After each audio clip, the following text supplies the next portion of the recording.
Welcome to our YouTube channel learning with Shah. Learning with Shah YouTube channel में आप सबका स्वागत है। आइए आज एक नया लेसन की शुरुआत करते हैं और देखते हैं हम यहाँ से क्या सीख सकते हैं।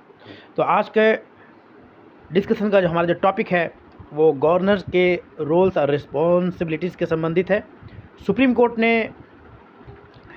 गवर्नर के वीटो पावर को काफ़ी क्लियर कर दिया है और उन्होंने गवर्नर का जो पावर है उसको करटेल किया है, उसको कट डाउन किया है, रिमूव किया है।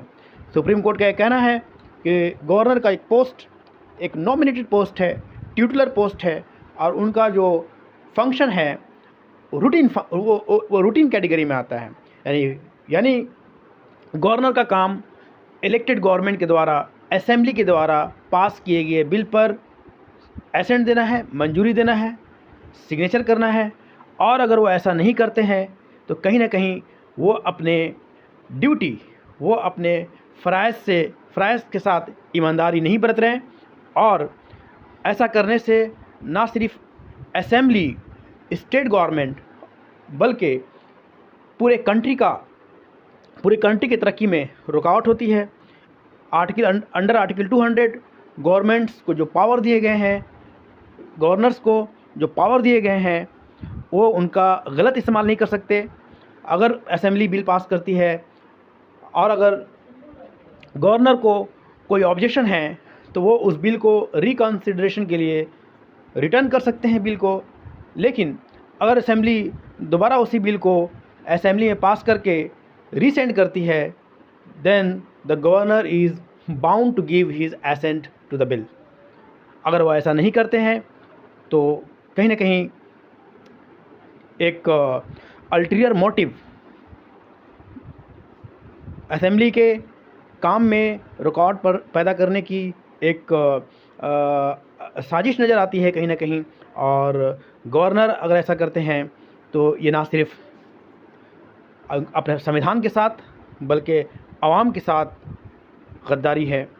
तो सुप्रीम कोर्ट ने गवर्नर के बूढ़े पावर को रिमूव करके ये क्लियर कर दिया है कि सुप्रीम कोर्ट गवर्नर के इस unconstitutional, against the spirit of the constitution किसी भी फंक्शन को, एक्शन को बर्दाश्त नहीं करेगी। हम सब जानते हैं कि पंजाब गवर्नमेंट ने एक बिल पास किया था, लेकिन बनवारी लाल पुरोहित ने ये कहकर बिल को मंजूरी देने से इनकार कर दिया कि ये बिल एक इलीगल सेशन में पास किया गया था। ठीक उसी तरह तमिलनाडु में मिस्टर RN रवि जो वहाँ के गवर्नर है, उन्होंने बिल को विथहोल्ड कर लिया for an unlimited period of time. खामोशी इख्तियार कर ली उन्होंने। तमिलनाडु गवर्नमेंट ने अपने असेंबली में इस बिल को दोबारा पास किया, जो कि हम सब जानते हैं। इससे पहले भी हम डिस्कस कर चुके हैं कि तमिलनाडु की यूनिवर्सिटी में वाइस चांसलर को अपॉइंट करने के लिए एक बिल पास किया गया था, जिसके तहत स्टेट गवर्नमेंट को वो पावर मिल जाएगा कि वो यूनिवर्सिटी के वाइस चांसलर को खुद अपॉइंट करे। लेकिन वहाँ के गवर्नर मिस्टर RN रवि ने बिल को विथहोल्ड करके इस पर अड़चनें पैदा की, रुकावट लगाई। ठीक उसी तरह केरल में आरिफ मोहम्मद खान वहाँ के गवर्नर है, उनकी भी केरल गवर्नमेंट के साथ, पिनरई विजयन के साथ जो वहाँ के चीफ मिनिस्टर है, अच्छे ताल्लुकात नहीं हैं।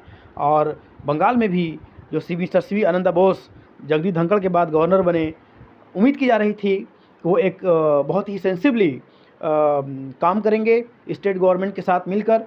लेकिन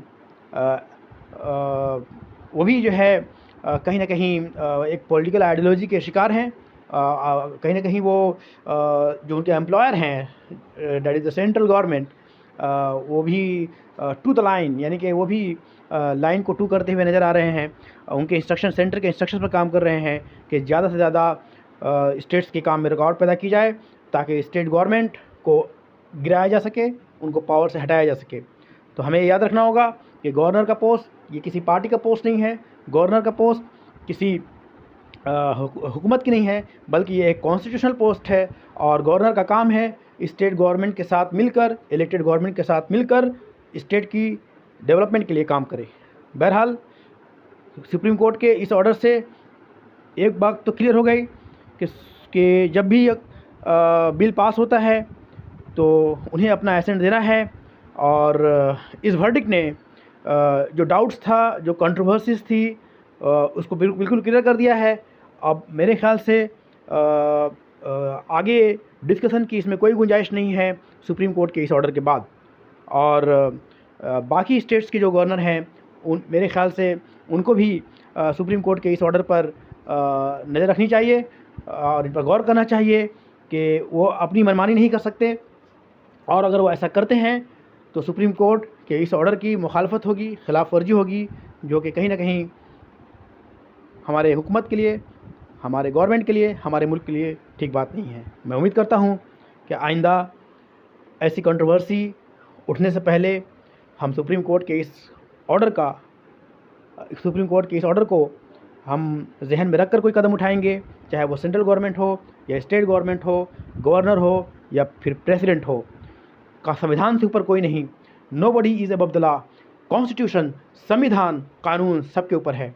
हमें अगर मुल्क के आवाम के लिए काम करना है, इंक्लूसिव डेवलपमेंट का जो हमारा नारा है, अगर हमें इस इंक्लूसिव डेवलपमेंट के एजेंडे पर अमल करना है, 140 करोड़ हिंदुस्तानियों को आगे ले जाना है तरक्की के मैदान में, तो हमें संविधान को सामने रखना होगा, संविधान को सबसे ऊपर रखना होगा।